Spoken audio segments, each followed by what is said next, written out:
Day in and day out, you dream things that never were and ask why not.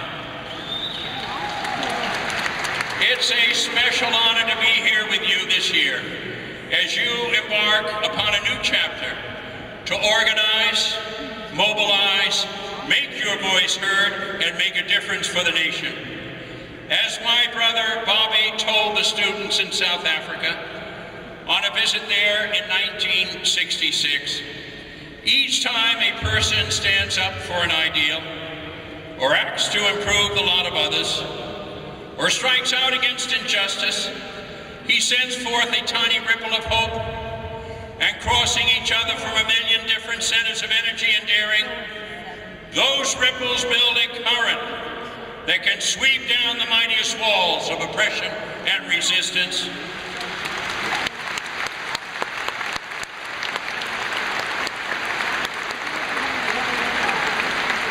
Each of us has the power to send forth those ripples too, and many of you send them every day.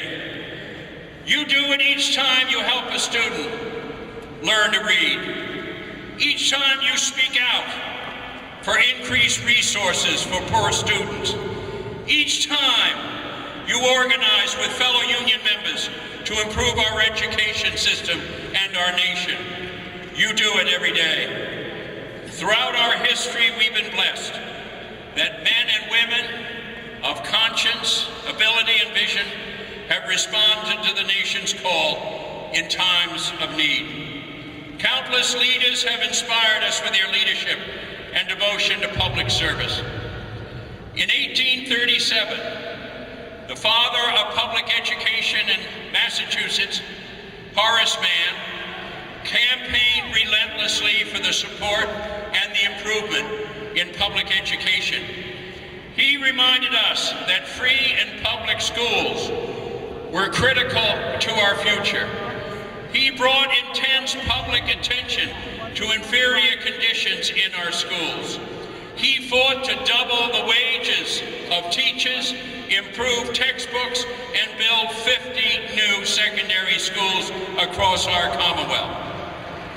It's not only elected officials that hear and heed the call of service.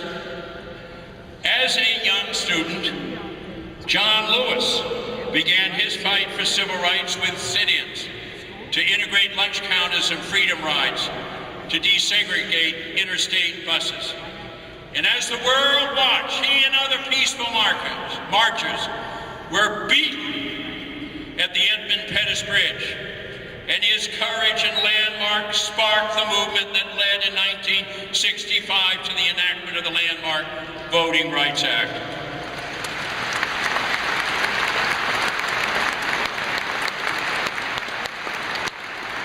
Last year we lost Rosa Parks, who through her simple, brave, and eloquent act shamed the nation into seeing the vast discrimination ignored for so long in our society.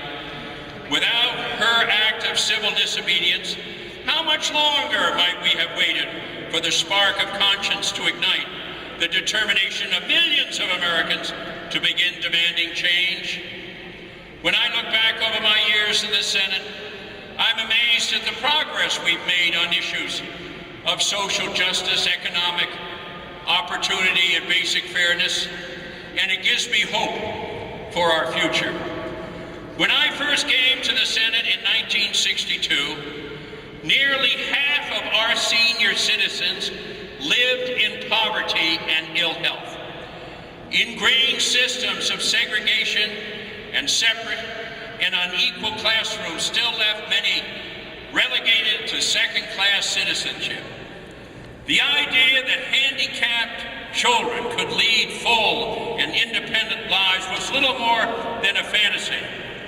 The Civil Rights Act of '64, the Voting Rights Act of '65, the Fair Housing Act of '68, the Elementary Secondary Education Act of '65, the War on Poverty, the Americans' Disability Acts of 1991, all helped our nation come closer to living up to its ideals.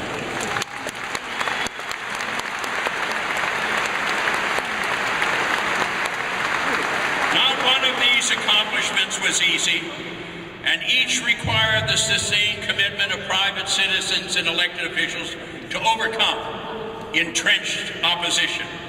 Time and again throughout our history, we see the lesson that individual citizens have great power to find solutions to our problems.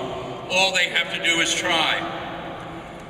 Our founders did not know exactly how to create the world's most enduring democracy, and President Lincoln did not know how to keep the Union together.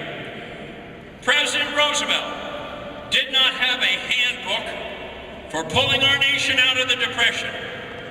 Harry Truman did not have all the answers immediately after World War II to rebuild Western Europe and keep it from spiraling into an abyss of hopelessness and communist domination.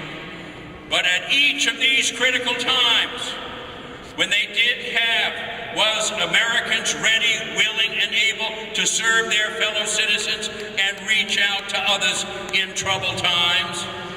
There's no doubt we're in the same similar time of extraordinary challenge today, and again, we need your help to guide us through these turbulent times.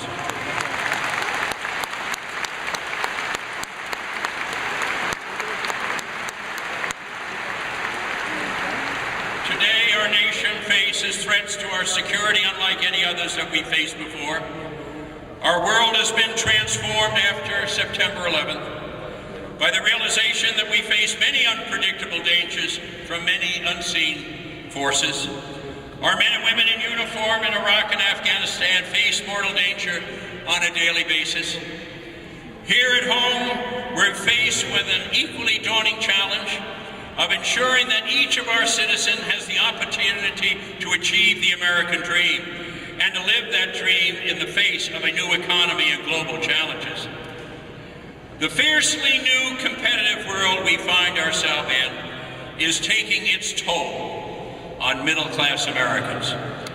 Their dream of passing along a better future to their children is being undermined by depressed wages, job losses, evaporation of pensions, and soaring costs of higher education.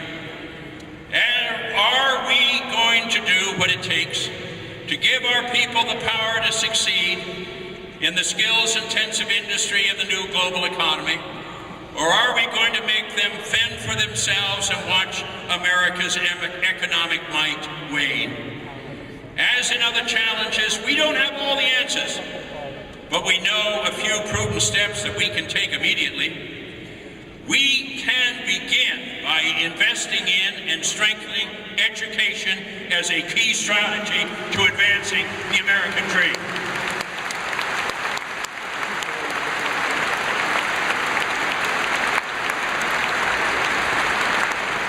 We must set out to improve and strengthen early learning opportunities, starting at birth for each of our nation's children.